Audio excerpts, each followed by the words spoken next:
Selamat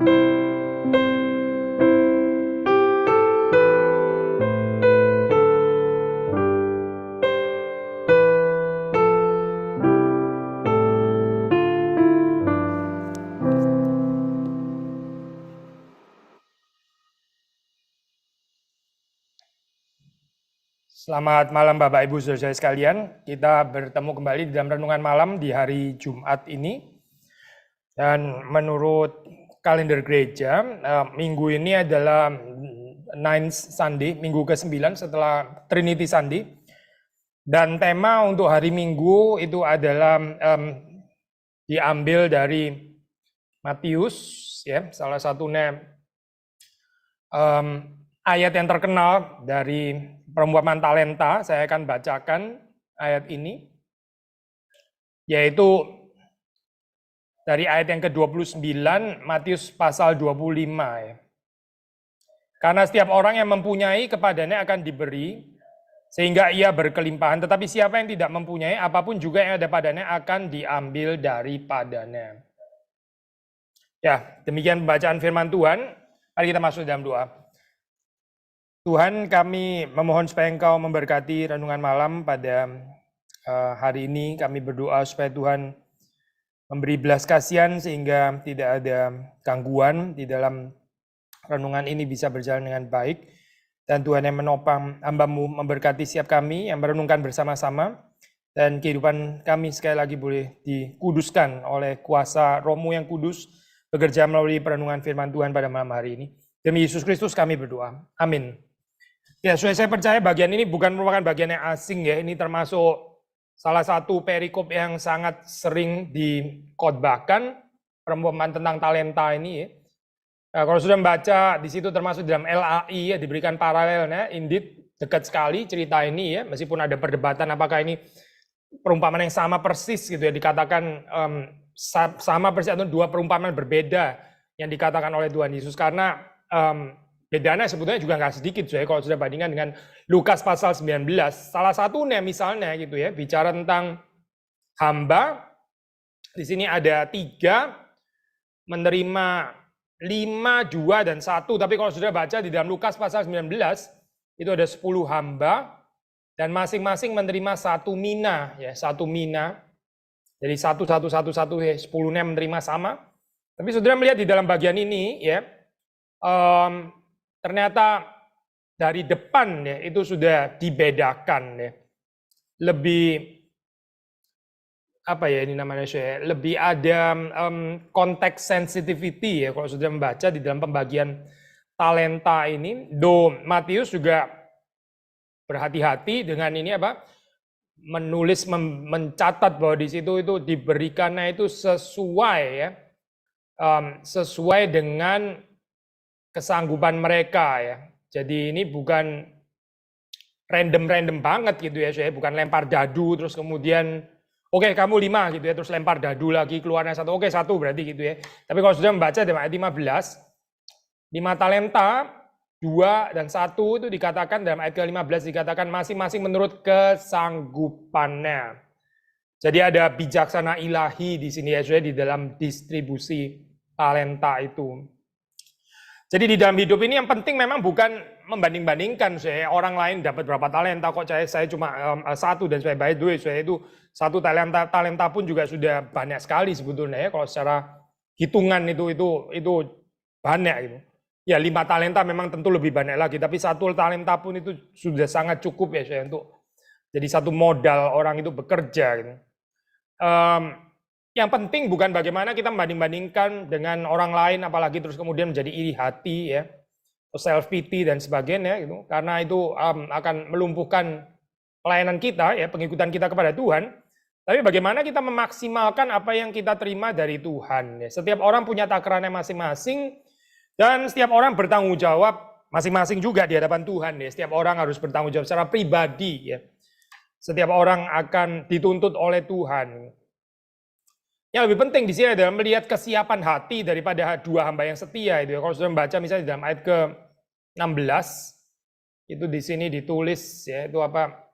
Hamba yang menerima 5 talenta itu ya, segera pergi ayat 16 ya, segera pergi hamba yang menerima 5 talenta itu ya.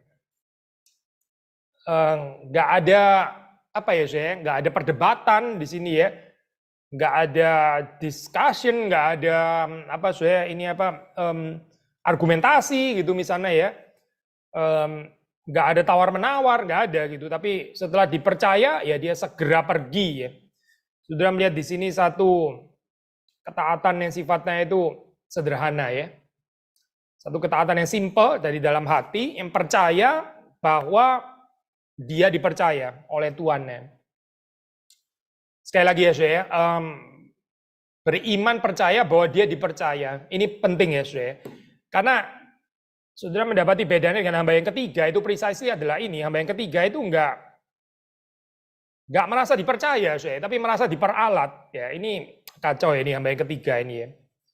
Tapi dua hamba yang pertama itu mereka tahu ya, mereka enggak hitung-hitungan gitu ya, baik yang dua pun juga nggak mempertanyakan, kok saya cuma dua ya, dia 5 gitu ya, nggak ada gitu. Yang 5 juga nggak merasa pressurized, loh kok saya banyak sekali ya, ini bagaimana kalau sampai rugi gitu. Mendingan saya 1 saja gitu, misalnya nggak ada gitu ya, 5 ya sudah 5. Dia jalankan, segera pergi, dan dia menerima 5 talenta itu, dan dia menjalankan talenta itu, dan beroleh laba 5 talenta ya. Gambarannya cepat sekali di sini ya. Lalu terus kemudian tuannya itu kembali setelah sekian waktu lamanya ya, lama sesudah itu. Ada komentar yang mengatakan ini sudah berarti ini apa Matius di dalam bagian ini sudah ada koreksi terhadap konsep parusia kedatangan Yesus yang dipercaya immediate gitu ya, segera di dalam arti ya secepat-cepatnya gitu ya, dalam hitungan bulan atau mungkin tahun, 1 tahun paling lama gitu ya, atau 5 tahun kali itu sudah paling lama gitu misalnya ya. Memang sih saya di dalam Alkitab ada konsep ini kan saya, ada perkataan, bukan cuma konsep, ada perkataan aku datang segera, kitab Wahyu misalnya ya.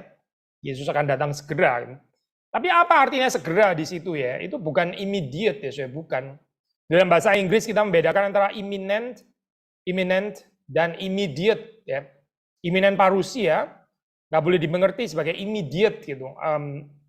Lagi pula penekanannya juga bukan di sana, saya, tapi sikap ya menjalankan talenta itu bagaimana gitu, kesiapsediaan itu bagaimana, itu lebih penting daripada kapan ya sang tuan itu akan kembali gitu. Itu bukan merupakan poin yang ditekankan di sini. Demikian juga untuk saudara dan saya ya, kita juga nggak tahu kapan Yesus akan datang kembali. Tapi yang lebih penting itu adalah kita setia menjalankan talenta yang dipercayakan Tuhan di dalam kehidupan kita. Perhatikan bahwa di sini waktu saudara membaca ya kesetiaan dari dua hamba ini setia, lalu tuannya itu mempercayakan kepada mereka ini lebih banyak lagi. Kita tahu ini kan diskursus eskatologis ya, di dalam bagian ini perikop ini termasuk the last major discourse di dalam Injil Matius ya, itu ada 5 diskursus gitu, dan ini adalah diskursus yang terakhir yaitu diskursus eskatologis ya.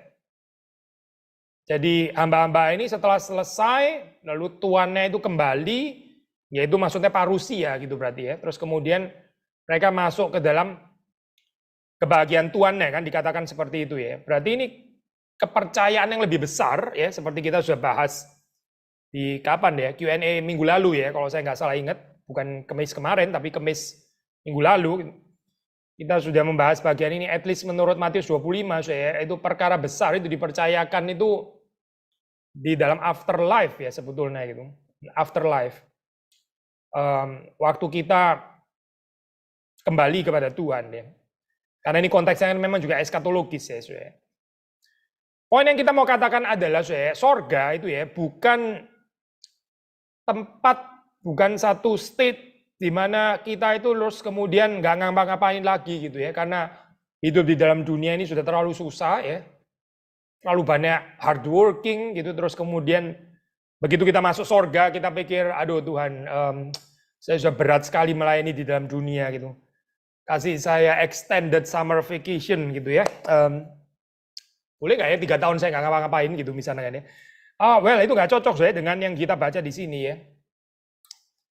Justru waktu kita setia, ya Tuhan akan mempercayakan perkara yang lebih besar di sini ya, lebih besar gitu. Maka saya kalau kita di dalam kehidupan kita di sini dan sekarang, ya kita merasa tersiksa ya dengan kepercayaan yang Tuhan berikan gitu. Kita pikir, aduh kapan sih saya ini bisa ada certain financial freedom gitu misalnya, di mana saya nggak terlalu perlu kerja lagi gitu. Di mana uang yang bekerja untuk saya, di mana saya nggak perlu bekerja lagi gitu misalnya. Sehingga saya hidup bisa lebih santai dan sebagainya. Kita nggak menemukan meaning di dalam pelayanan kita, di dalam pekerjaan kita, ya. Itu nggak cocok ya sesuai dengan Injil yang kita baca di dalam kitab suci gitu. Karena Injil yang kita percaya itu menebus bukan hanya jiwa saudara dan saya, tapi juga menebus aspek-aspek di dalam kehidupan kita, termasuk salah satunya adalah pekerjaan. Ada redemption of work di sini ya. Makanya waktu seseorang itu setia, ya dia bukan dibebaskan dari tanggung jawab, bukan. Dia enggak, terus kemudian setelah masuk ke dalam kebahagiaan Tuannya, lalu dia masuk kepada holy retirement gitu misalnya ya. Bukan, saya enggak ada retirement. Yang ada adalah kerja lebih besar lagi ya, dikatakan di sini, dipercayakan perkara yang lebih besar itu.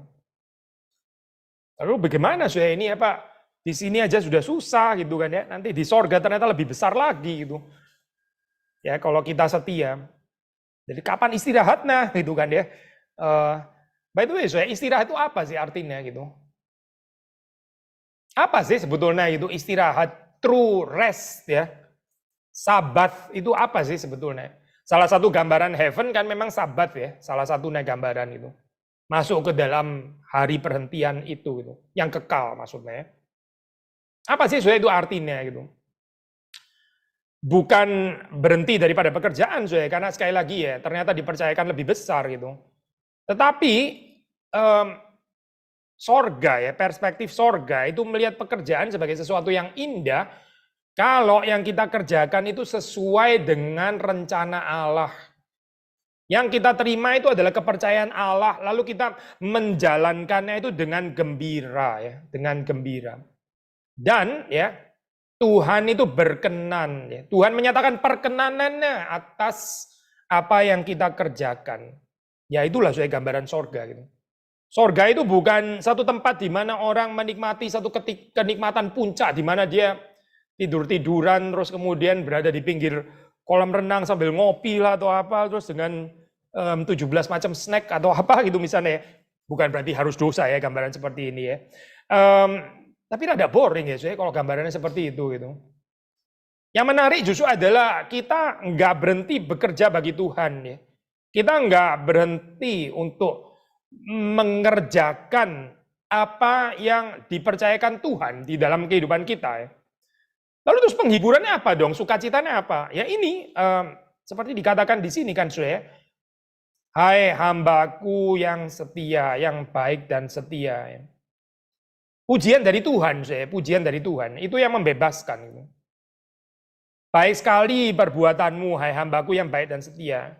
Kau telah setia dalam perkara kecil, aku akan memberikan kepadamu tanggung jawab dalam perkara besar. Lalu saudara perhatikan, masuklah dan turutlah dalam kebahagiaan Tuhanmu. Masuklah dan turutlah dalam kebahagiaan Tuhanmu. Sorga itu apa sih saudara? Sorga itu adalah kesempurnaan kita masuk di dalam kebahagiaan Tuhan.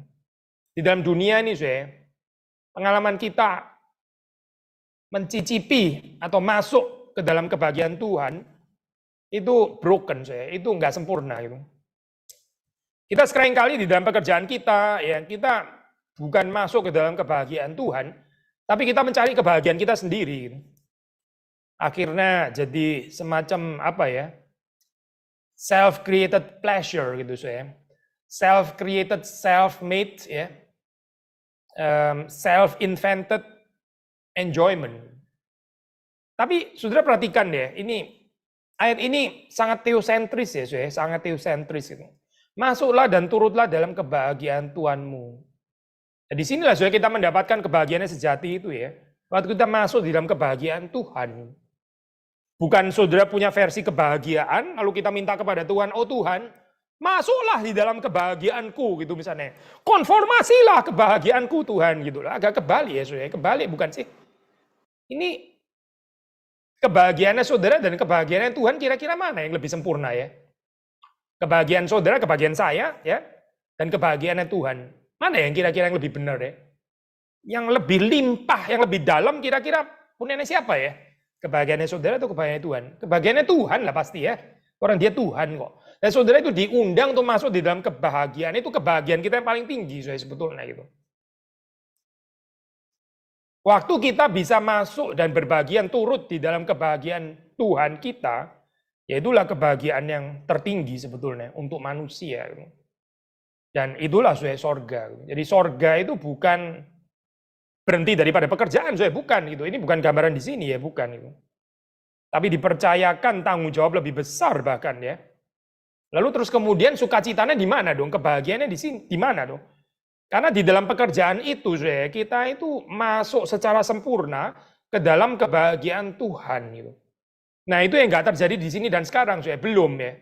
Maksudnya belum sempurna gitu. Kita hanya mencicipi saja gitu. Masuk dan turut di dalam kebahagiaan Tuhan. Itu bukan nggak ada sama sekali di sini dan sekarang. Memang ada sih ya. Tapi kita parsial ya itu apa? Menikmatinya itu parsial gitu. Belum bisa sempurna. Tapi nanti kelak ya. Itu akan sempurna. Dan inilah penghiburannya bagi kita. Nah, hopefully waktu kita di dalam dunia sekarang ini, waktu kita bekerja, kita juga bekerja untuk Tuhan ya. Pekerjaan kita itu juga sesuai dengan maksud dan rencana Tuhan. Sehingga cicipan itu cicipan masuk ke dalam kebahagiaan Tuhan itu makin lama makin dalam gitu. Sampai suatu saat kita betul-betul masuk secara sempurna waktu kita berjumpa dengan Tuhan ya. Waktu kita dipanggil kembali kepada Tuhan yang memiliki kehidupan kita. Jadi ada kontinuitas gitu loh, ada kontinuitas ya. Hopefully eskatologi kita itu ya ini, ada kontinuitas seperti ini, jangan totally discontinuity gitu. Maksudnya apa sih? Maksudnya begini saudara hidup di dalam dunia ya merasa kerja itu siksaan bener gitu ya, siksaan, torture gitu ya. Tapi apa boleh buat lah ya, untuk orang bisa bahagia ya, misalnya traveling, shopping dan sebagainya. Ya itu perlu kerja gitu ya, perlu kerja, perlu cari uang. Kalau ada uang ya, uang bisa mendatangkan semacam kebahagiaan. Ya sudahlah, apa boleh buatlah, kerjalah gitu misalnya. Di dalam dunia pikiran seperti itu ya. Tapi tiba-tiba ntar di sorga totally mendadak konsepnya tentang pekerjaan sama sekali lain. Oh ternyata pekerjaan itu indah ya gitu. Kan discontinuity ya akhirnya gitu ya. Kita lebih menekankan eskatologi continuity. Maksudnya apa ya? Apa yang terjadi kelak di sana nanti itu harusnya kita bisa cicipi di sini dan sekarang, dan itu harusnya makin lama makin crescendo harusnya gitu. Bukan kehidupan di sini ini totally amburadul, nggak sesuai dengan prinsip kerajaan Allah, nanti mendadak nanti diselamatkan dan totally langsung berubah semuanya begitu ya. Discontinuity. Saya percaya sih untuk aspek-aspek tertentu memang ada discontinuity ya. Tapi kalau seluruh aspek discontinuity, I think eskatologi kita ini bermasalah ya bermasalah. Sekali lagi ya, dan perhatikan ya dua hamba yang setia ini ya, setianya di sini dan sekarang loh di dunia ini gitu. Mereka setia, jadi mereka ini ada sukacita gitu. Waktu mereka mengerjakan talenta yang dipercayakan ya. Lain dengan hamba yang ketiga. Nah, kita sudah pernah mengkhotbahkan ini ya, termasuk saya sendiri sudah pernah khotbah bagian ini beberapa kali gitu. Kita nggak mau terlalu banyak ulang dengan apa yang kita sudah pernah bahas gitu. Tapi mungkin kalaupun ada overlap sedikit saja ya. Sudah tahu hamba yang ketiga ini ya berbeda ya dengan hamba yang pertama dan yang kedua gitu. Apa yang membedakan di sini? Hamba yang ketiga ini ya, ini mengutamakan safety first gitu.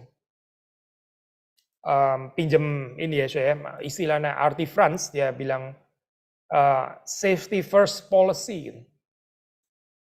Play safe ini hamba yang play safe itu. Karena dia takut nanti kalau saya kelola rugi bagaimana ya, ada resiko gitu. Nah tuh Artie Franz ini mengatakan satu kalimat yang indah sekali ya, bagi saya ini bagus sekali kalimat dia bilang Kalau kita di dalam pengikutan kepada Tuhan, ya itu kita nggak ada risk sama sekali ya. Kita play safe ya. Kita sulit loh saya. Itu mengikuti Tuhan itu sulit loh.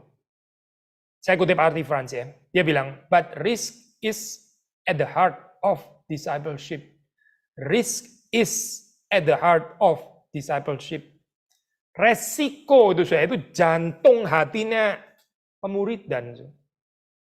At the center sebetulnya gitu. Membayar harga, meresikokan diri, ya. Menyangkal diri, berpisah dengan manusia, itu kan semua resiko saya. Resiko, ada Abraham dipanggil, ya. Keluar, meninggalkan, itu kan resiko saya sebetulnya gitu. Mana ada sih saya mengikut Tuhan yang nggak ada resikonya, itu mana ada gitu. Tetapi hamba yang ketiga ini ya, so play safe ya, buat dia itu yang penting secure. Secure, ya, ini apa? Safety first policy. Gitu. Nah, akhirnya dia tidak melakukan apa-apa saya. Karena dia sangat ketakutan melakukan yang salah. Schweitzer, ya, ini apa teolog yang lain, dia menggambarkan attitude daripada hamba yang ketiga ini sebagai satu gambaran dari kutipan ya, a religion concerned only with not doing anything wrong. Satu agama yang berusaha ya, concernnya itu hanya pokoknya jangan buat salah gitu ya, jangan buat salah. Gitu. Orang nggak buat salah nggak tentu benar ya, saya. Kalau di dalam doktrin dosa ya, kita tahu ada sin of omission namanya. Apa itu sin of omission? Berdosa karena tidak melakukan apa yang benar gitu. Tapi apakah dia actively melakukan apa yang salah? Ya enggak sebetulnya gitu. Ya enggak ya. Ada seorang anak ya, saya ini apa ditanya sama orang tuanya gitu. Dia di kamar sendirian gitu. Sudah 2 jam di kamar itu sendirian gitu ya. Terus orang tuanya tanya, "Hei, kamu ngapain di sana?" gitu. "Saya nggak ngapa-ngapain, Pak." "Ya itulah masalahmu, kamu nggak ngapa-ngapain, salah kamu. Kenapa kamu nggak ngapa-ngapain?" Serba salah ya, Suye. Sudah nggak ngapa-ngapain ternyata masih salah. Iya benar, Suye, nggak ngapa-ngapain itu salah gitu. Nggak ngapa-ngapain itu masalah, Suye, sebetulnya itu. Kita jangan pikir kita not doing anything wrong, terus mendadak kita jadi saleh, kita jadi benar ya. Memang sih mungkin kita nggak merampok orang lain, kita nggak menipu ya. Mungkin kita juga nggak membenci juga bahkan gitu ya, nggak memfitnah katakanlah gitu misalnya ya. Tapi kita juga nggak ada compassion, nggak berkorban juga nggak mendoakan mereka ya. So, not doing anything wrong, iya. Tapi juga at the same time, not doing anything right ya, juga enggak gitu. Jadi neither wrong nor right ya, itu wrong sebetulnya gitu dalam hal ini ya.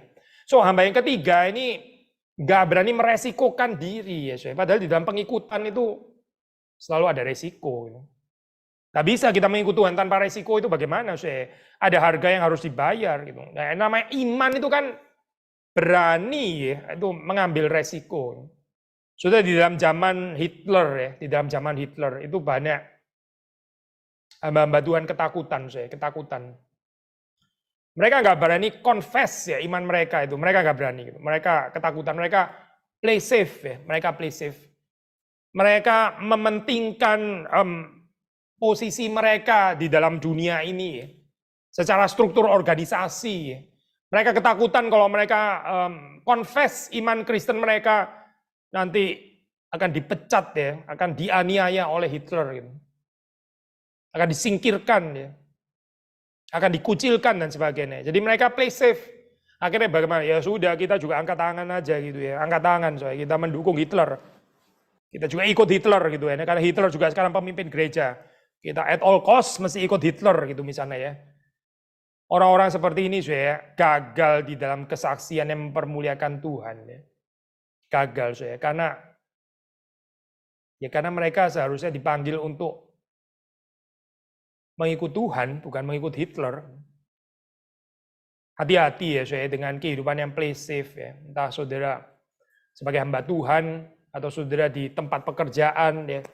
Saudara tahu policy company itu keliru, tapi saudara play safe ya sudahlah. Aduh, saya ini orang kecil ngomong dipecat lagi ntar gitu ya. Kita sudah diem-diem aja, yang penting terima gaji terus, dan kalau saya diem-diem menyatakan loyalitas kayak begini kan, saya bisa terus dipromot gitu ya. Ya nanti kalau saya sudah promoted, saya tinggi sekali, saya akan rubah polisinya. Tapi sekarang ya kayaknya belum bisa lah. Saya ini siapa di dalam perusahaan? Mendingan saya ikut dulu, gitu, jangan usah banyak omong ya. Diperintah-perintah di atas ya sudah ikut saja gitu, karena hidup ini mesti secure. Mesti ada sesuap nasi yang masuk terus dan sebagainya.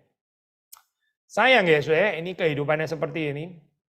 Kehidupan yang ya nggak masuk ke dalam kebahagiaan Tuannya. Itu mendukakan Tuannya, mendukakan Tuannya. Bukan membahagiakan, bukan memperkenal. So, saudara melihat di dalam gambaran hamba yang ketiga ini ya. Itulah yang terjadi pada dia. Jadi waktu kita membaca di dalam ayat yang tadi ya, ke-29 ayat ini sulit ya, termasuk ayat yang sulit. Setiap orang yang mempunyai kepadanya akan diberi sehingga ia berkelimpahan, tetapi siapa yang tidak mempunyai, apapun juga yang ada padanya akan diambil daripadanya. Seperti kayak terdengar kejam gitu ya ayat ini ya. Tapi yang dibalik ayat ini sebetulnya, kenapa seseorang itu bisa mempunyai, sehingga kepadanya itu akan terus diberi? Jawabannya ya, karena orang yang mempunyai itu setia. Gitu. Jadi ayat ini kita nggak bisa baca tanpa konteks ya. Karena kalau kita baca tanpa konteks, setiap orang yang mempunyai kepadanya akan diberi.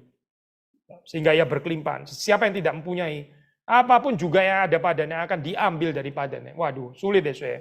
Bukannya harus berbicara tentang keseimbangan. Keseimbangan gitu. Tapi ini tidak, ini bicara tentang orang itu either dia itu makin maju ya, dia makin berhasil di dalam Tuhan ya, makin diberkati, atau dia itu makin mundur gitu. Makin mundur makin dibuang ya. Karena apa ya karena dia tidak setia gitu. Karena dia di dalam kehidupan ini nggak beriman. Ini hamba yang jahat dan malas, ini sebetulnya adalah hamba yang nggak setia ya. Nggak setia itu nggak beriman berarti karena istilah setia itu faithful ya, lawan katanya faithless ya, tidak setia, kurang setia, tidak percaya juga. Tidak percaya akan apa Tidak percaya bahwa dia itu dipercaya sebetulnya oleh Tuhan, ada resource yang juga diberikan Tuhan kepadanya, tapi dia menganggap itu sepi gitu. Dia dipenuhi dengan ketakutan dan pikiran negatif, pikiran jahat tentang Tuhannya ya. Dan akhirnya pikiran negatif itu berbalik kepada dirinya sendiri. Menghancurkan dirinya sendiri. Karena pikiran itu terlalu negatif ya. Kasihan deh orang seperti ini ya. Hidupnya itu sia-sia. Oh di dalam dunia mungkin saja itu posisinya aman. Mungkin saja aman gitu. Orang play safe, pinter main carana gitu gimana. Ini baik-baik supaya nggak kena tendang. Mungkin memang nggak kena tendang. Tapi kena tendang dari kerajaan Allah. Saudara pilih yang mana ya? Kita ini mau secure posisi kita di dalam kerajaan Allah atau di dalam kerajaan dunia. Gitu. Apa artinya ya? Balik lagi ke zaman Hitler itu. Orang tidak kehilangan pekerjaannya ya, karena dia setia kepada Hitler gitu misalnya. Dan dia tidak kehilangan pekerjaannya, dia tetap bisa jadi pendeta gitu. Atau bisa tetap jadi profesor ya, gak dipecat dan sebagainya. Tapi dia kehilangan panggilannya di hadapan Tuhan. Atau dia kehilangan pekerjaannya ya. Hitler menganiaya. Tetapi tempatnya di dalam kerajaan Allah itu secure. Karena dia setia kepada Tuhan. Kiranya Tuhan memberikan kepada kita true courage, keberanian. Menjadi hamba-hamba Tuhan, menjadi orang-orang yang setia, yang tahu bahwa kita ini dipercaya. Dan memiliki keberanian untuk meresikokan ini di dalam pengelolaan talenta ini ya. Bukan menjadi orang-orang yang pesimistik, bukan menjadi orang-orang yang play safe, bukan menjadi orang-orang yang menghidupi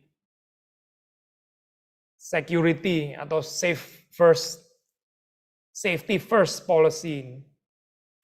Tuhan memberkati kita semua. Mari kita masuk di dalam doa. Tuhan, kami bersyukur untuk firman-Mu yang kami sudah sering baca, dan kami berdoa supaya Tuhan memberkati dan mempertumbuhkan kami.